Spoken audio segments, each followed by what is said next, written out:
आज हम लोग एक हॉरर स्टोरी सुनने जा रहे हैं जिसका नाम है मजाक भारी पड़ा। तो हेलो गाइस, मेरा नाम है मृदुला और मिस्टीरियस हब में आपका स्वागत है। देहरादून का काट बंगला इलाका दिन 22 दिसंबर 2017। उस दिन मोहनलाल की मृत्यु हो गई थी।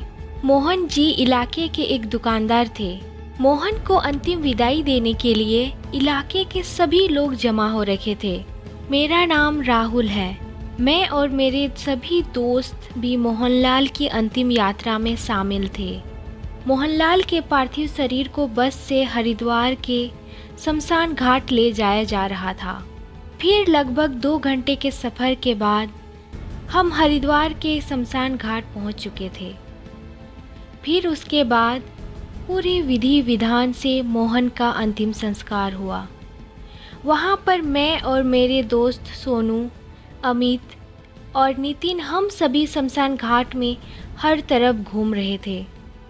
हम सभी लाशों को देख रहे थे। हमने देखा सैकड़ों चिताएं जल रही है।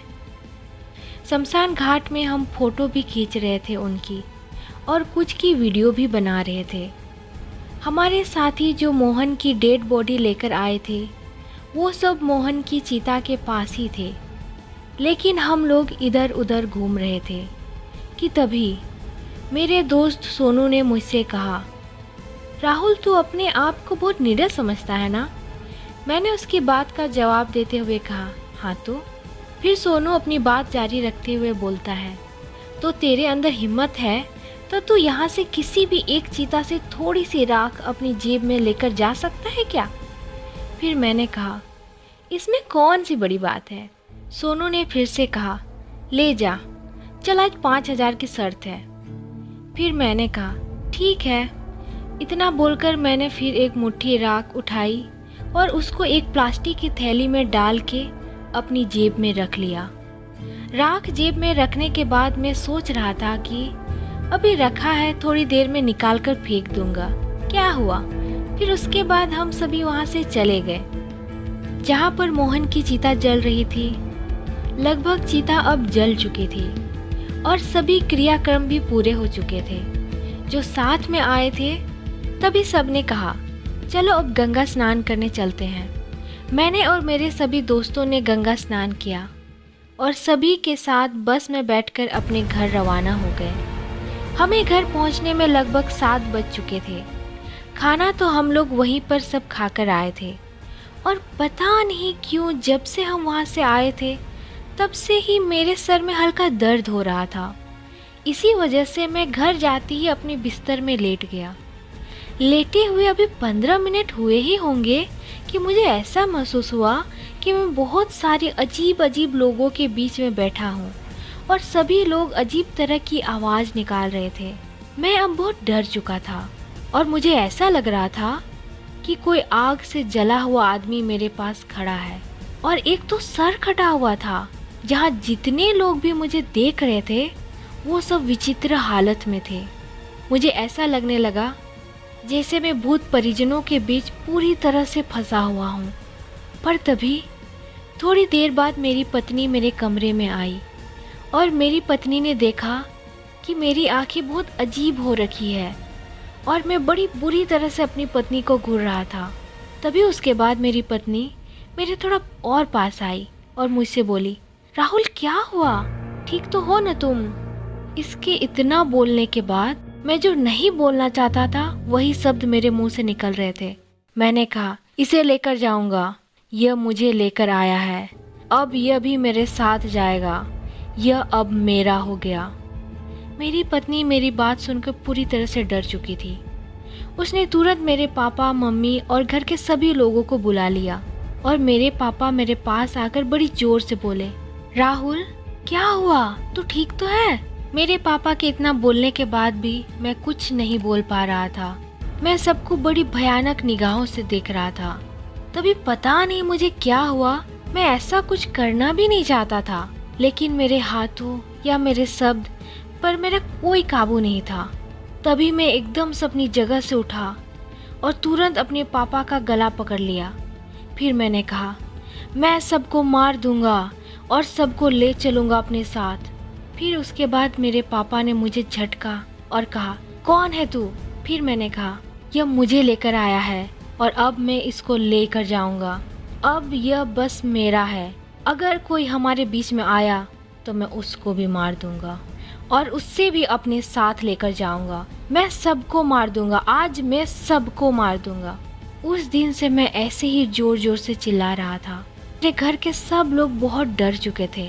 मेरी मम्मी भी मुझे ऐसे देखकर रोने लगी थी। ऐसे ही समय बीत गया।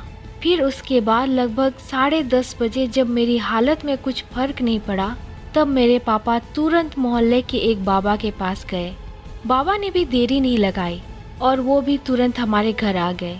बाबा को देखकर मेरे मुंह से तुरंत मैंने कहा, या फिर यह बोले जो मेरे अंदर था उसने कहा, सबको मार दूंगा आज मैं और सबको अपने साथ लेकर चलूंगा। मुझे यह लेकर आया है और अब मैं इसे लेकर जाऊंगा। यह अब सिर्फ मेरा है। मेरे इतना कहने के बाद मैं अपना सर बड़ी तेज तेज दीवार से मारने लगा। तभी बाबा ने तुरंत मेरे पास आकर मुझे पकड़ लिया और बड़ी जोर से चिल्लाते हुए कहा, कौन है तू और कहाँ से आया है? लेकिन उसके बाद भी मेरे मुंह से सिर्फ एक ही आवाज़ निकली, यह मुझे लेकर आया है और अब मैं इसे लेकर जाऊंगा। हम दोनों साथ रहेंगे अब, यह बस मेरा है। मेरे इतना बोलने के बाद बाबा ने मेरी गर्दन पकड़कर तुरंत जमीन पर पटक दिया और बड़ी तेज तेज झापड़ मारने लगे और कहने लगे, बता कौन है तू, कहाँ से आया है? इतना बोलने के बाद बाबा ने कुछ पूजा करी। तभी मैंने कहा, यह मुझे शमशान घाट से लेकर आया है और अब मैं इसको भी लेकर जाऊंगा अपने साथ। बाबा ने मेरी बात सुनने के बाद कहा, यह शमशान घाट से तुझे कैसे लाया? बाबा की बात पूरी होने के बाद फिर मैंने कहा, यह मुझे लाया है, बस अब हम साथ ही जाएंगे। बाबा ने मुझे पकड़ा और दबा लिया, जिससे मैं बड़ी जोर से चीखने लगा। फिर मैंने कहा, यह मेरी राख लेकर आया है चीता से, इसलिए मैं यहाँ पर आया हूँ। फिर बाबा ने मेरे पापा को कहा, इसकी जेब से निकालो ये राख। पर मेरी जेब में राख की थैली जो रखी थी वो जेब के अंदर ही फट गई थी, तो उसमें से सारी राख बिखर चुकी थी। फिर उसके बाद मेरे पापा ने सारी राख इकट्ठा करके घर के पास की ही नदी में डाल दी। उस समय तो मैं ठीक हो गया, पर अगले दिन मेरा सिर बहुत भारी लग रहा था। मुझे अजीब सा महसूस हो रहा था, लेकिन यह बात मैंने किसी को नहीं बताई। मुझे पता था कल की घटना की वजह से ही क्या पता मेरी तबीयत खराब हो। पर जब रात को मैं अपने बिस्तर पर सोने गया तभी मेरी आंख लगी थी। तभी पता नहीं मुझे क्या हुआ कि मैं तेज तेज से चिल्लाने लगा और कहने लगा, मैं इसे लेकर जाऊंगा, अब मैं इसे लेकर ही जाऊंगा। यह मुझे लाया है और मैं इसको लेकर जाऊंगा। इतना बोलकर मैं अपने घर से बाहर भागने लगा। गिरते पड़ते मैं भाग रहा था। तभी मेरे पापा और आसपास के लोगों ने मुझे पकड़कर घर के अंदर वापस लेकर आए और मेरे बिस्तर पर लिटा दिया। लेटने के कुछ समय बाद मैं उठकर अपना सर दीवार पर मारने लगा और जोर जोर से रोने लगा। और रोते हुए मैं बस एक ही बात बोल रहा था, इसे मैं ले जाऊंगा, अब यह मुझे लाया है और मैं इसे लेकर जाऊंगा। इस बार मेरे अंदर वाली पहली रात से ज़्यादा ही गुस्सा था और मैं बार बार सबका गला पकड़ने की कोशिश कर रहा था। तभी बाबा फिर हमारे घर आए। अब की बार बाबा ने पूरे घर में गंगा जल छिड़का और मंत्र पढ़ने लगे। बाबा ने कहा कि उसकी राख अभी बिस्तर में गिरी है और इसके कपड़े पर भी है, इन्हें अभी विसर्जित करो।